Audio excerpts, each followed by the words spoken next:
I know that you love being right at everything, always, and you always want to be sure of what you do in life, right? But is that even possible? When we were younger, the idea of there being limitless possibilities was amazing. We were always told to pursue our dreams of becoming president or a famous musician. I mean, after all, who tells a kid that they're not going to make it to the NBA? Morant flows by Primo. Attack! But as we grow older, we start listening to the doubters and the haters and even our own insecurities. If everything is possible and there's always a better option, then what's real? We start feeling this way, and then all of a sudden something in us breaks. What's up, you guys? It's your boy Where I'm Trying, and let me ask you something. When was the last time that you actually made a decision and didn't second doubt yourself? Yeah, that's exactly what I thought. Maybe you're overthinking things just a little bit too much there, buddy. I mean, I get it. Who wants to suffer or make a bunch of mistakes on purpose? Not me, I can definitely tell you that. The thing is, if we accept the ideology that there's always something better and that there's always a perfect solution somewhere, somehow, then we start falling under the petrifying idea that is relativism. And boy, oh boy, is that shit scary. So guess what? We're gonna talk about it this week. We're gonna talk about why most likely you're falling under relativism right now. And I'm also gonna throw in 2 solutions so you can try to stop relativism slowly consuming your life in the long run. Because let's be real, you're probably overthinking too much and it's probably ruining your life. Damn, Ron, come on! What's the matter with you? Tomorrow. Let's do it tomorrow. There is no tomorrow. There is no tomorrow. I want you to take a look at this really quickly. Did you see that? No hesitation. Do you think Kobe was wondering at all whether or not the ball was gonna go in? Hell no. Athletes actually work with sports psychologists on a number of occasions just so they can try to get rid of that nasty little thought in the back of our human brains, doubt. Now, I want you to look at another thing. According to the American Psychology Association, this is the percentage of adults that feel so stressed that they literally cannot function. Now, I'm not here to lie to you to your face and tell you that this only happens due to overthinking and relativism, or that the solution to your stress is to envision yourself as a professional athlete in a clutch moment. Here makes the first guy miss. The spin move at the last second, and then what tiki? You're right. What is that, bro? But I definitely feel comfortable going out on a limb and saying with a lot of confidence that there most likely is a connection between the two of them. To not get overtly complicated, we can define relativism as basically thinking that all truth is subjective and therefore there is no absolute truth. It's basically the human embodiment of, well, it depends. This ideology was popularized a couple times throughout history. One of the important moments was during the 19th century, during the scientific revolution, right after we stopped believing that just mentioning God in a sentence would cure all people of all sicknesses. However, it was also extremely present right after the Second World War. Do you want to take a guess why? Human suffering. Similarly to what happened after the Great War or World War I, humanity had never really seen that level of suffering and war at that level before. Mix that in with the fact that there were already people during that time saying that there was a huge racial issue in the country before, and voila, now you have an immediate disconnect between what the government says and believes and what the people believe. All of a sudden, there's no real truth, at least not one that the people believe. And if you still don't believe me, why don't you ask the people in the Vietnam War what Agent Orange was? Because I can promise you, it definitely wasn't no spray tan. During those years, there was really a Machiavellistic ideology from the government towards its people. Oh, we see some oil? Let's go conquer some land and say that it's for freedom.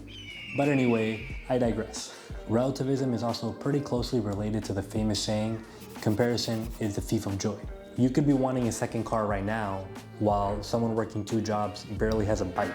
You could also be hating the way your Popeye's biscuit tastes that day, while on the other side, there's probably someone out there that doesn't even have any clean water to drink from. The world we live in is a real clusterfuck of information. One side will tell you that a political figure is the Messiah, while the other will tell you that he could be the Antichrist. One side yells good, the other side yells bad. And it's been like this since the beginning of time. However, recently, it's increasingly becoming more and more difficult to just get a concrete fact. So much so that even billion-dollar companies such as Meta have completely given up on the idea of fact-checking their websites. due to it allegedly doing more harm than good. Then, I think generally trust in media has fallen off a cliff, right? So I don't think I'm alone in that journey. I think that's basically the experience that a lot of people have had. I mean, Jesus, what's next? Eventually all the AIs are also going to be biased because they're made by the most confused creature of them all, us. And there are many other scenarios where we could sit here and talk about how overthinking can and will fill your life with a lot of sadness and a lot of uncertainty. But like I always say, I can't blame us. As humans, we always have to be thinking of every possible outcome. We're pretty much hardwired to always look for every single good outcome, but also all the bad things that can come with them as well. So now that we know all the evils that relativism carries in life, how do we prevent it? Is there any way to never second guess ourselves and always be certain of what we're doing? Well, it depends who you ask, but in my opinion, no, not really. At least not for me. Eliminating all uncertainty is basically impossible. As humans, we're never 100% sure of how the future may pan out. After all, I mean, if I bet my life savings and I promised you that it was gonna rain tomorrow, would you really believe me, or would you think I'm still guessing? Real quick guys, if you can support the channel by liking, sharing, commenting, and even subbing. By hitting that sub button, you're doing a lot more than you think you are. So maybe, just maybe, hit the sub button, change my life, and maybe I can change your life for the better in the future as well. All right, back to the video. However, what I can say with certainty, like all things in life, is that there are some steps that we can definitely do to try to get better in this regard. So, without further ado, number 1, accept that you're never gonna be 100% right. Let's be real. If you had a crystal ball that told you the future, you wouldn't be watching this video. You'd be out making billions of dollars, gambling on sports, or in the crypto market. So, with that being said, just chill. In this life, what is certain is that there are gonna be mistakes, and you can't really tell when that mistake is coming up. So just do your best, and the rest will come by itself.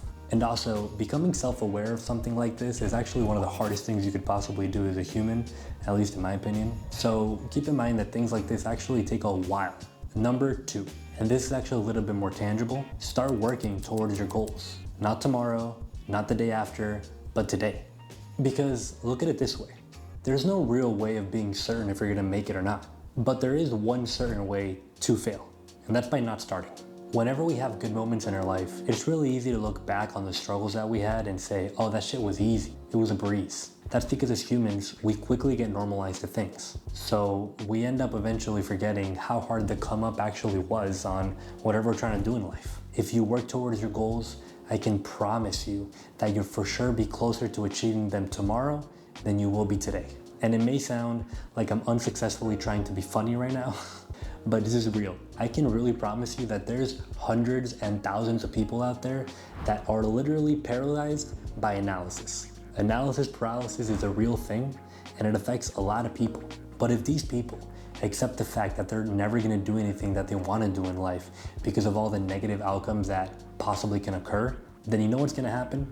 In 40 years, those same people will be cosplaying as Sour Skittles or Karens yelling at you for no apparent reason. Because they're bitter. They let relativism destroy their lives. And I'll leave you with this one little thought experiment. What do you think your future self would prefer? For you to start the process and figure things out in the future, or for you to constantly and eternally be concerned about the negatives and all the bad things that could happen? Run for your lives! Everyone run for cover! SOS! Mayday! Mayday!